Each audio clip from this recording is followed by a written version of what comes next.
All right, this is your final video. So the first thing we're gonna do, we're gonna break down the gun completely. The first thing I like to focus on is the cup. So I put down these disposable mats.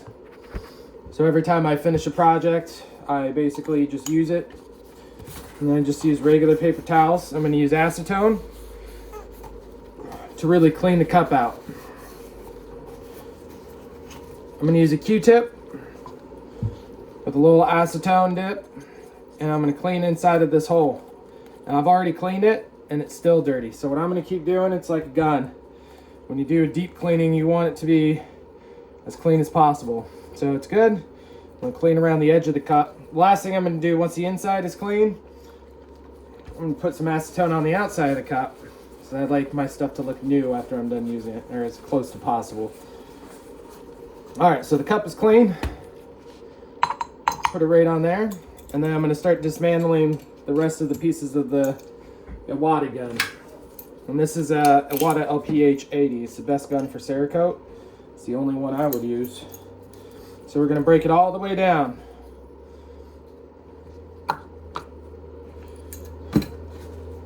Now I already have some acetone here. All I'm going to do is just kind of gently clean the needle. Put it off to the side. Now I'm going to take this, and all I like to do is just put some acetone in a container like this, and of course you wear eye protection. I'm going to use this. I'm going to clean both inside of it and around. Now the one thing I noticed is that these two holes basically like allow the pressure to come through here. So what I like to do once I clean it is just make sure that they work. So I can see it coming out. That's clean. And then just wipe it off, and I set it off to the clean side. This is the most important part that you want to keep clean. So I'm gonna dump some of this stuff out, and I use just a little brush to kind of get in there and break up any of the Cerakote, both around the threads and the body, just like so. Then I'm going to use one of these. Make sure you get the one that fits. And I'm going to run it through each one of the holes.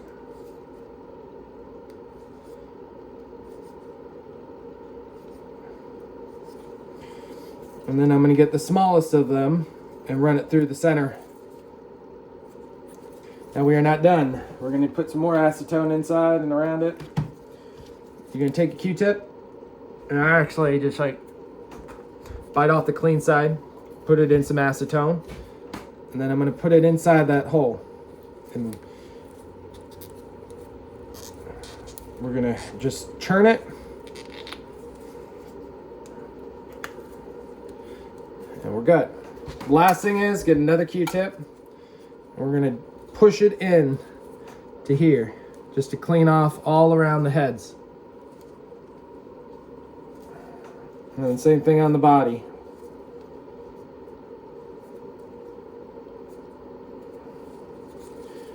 The last thing, and I burn through acetone. I hate it because it's expensive, but it makes sure that my gun doesn't fail.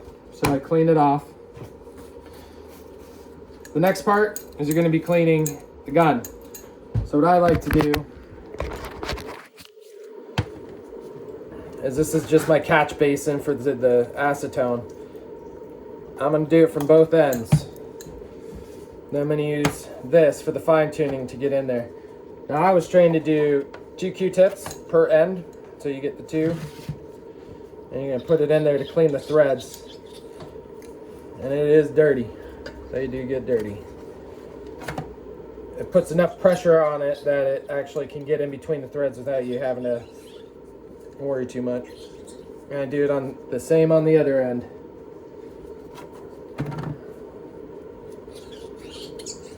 Once that's done, or clean enough, you get one and you wiggle it in each side.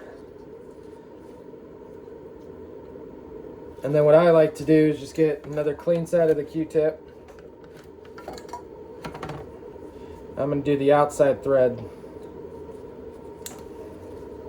The final thing I do is I remove any previous marks that I put for my reference points on the heads. And I'm going to clean inside here as well. I want this gun to be almost brand new by the time it's clean. Alright, so the final piece is just this, same thing. I'm going to just make sure, clean off all the threads and the heads, or threads and threads in the tops to get it back to clean. So that's done. Now we just basically reassemble the gun. Oh, sorry, I missed a piece right here. So for this piece, the end cap, there is a gasket or a washer in there. So you're just going to do that. And both on the outside. Now we're done.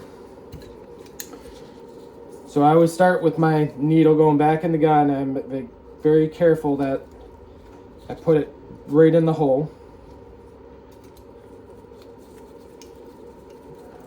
I'm not going to tighten it all the way, just a little bit. Then I'm going to put the head on. And when I put the head on, I'm going to check to make sure that as I tighten it, it's still moving the needle at the end. Put the caps on. Get it oriented, set up for the next time.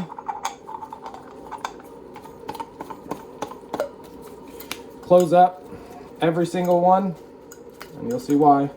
Makes it a lot easier the next time you're getting all ready to go, because this does take a long time to do everything. So now I get my marker, and I'm going to make new reference points, so that when I start the next time, I know where my dials are, and I can do my quick adjustments. And that's it. It's clean. It looks back like it's brand new. That's all you gotta do. Thank you.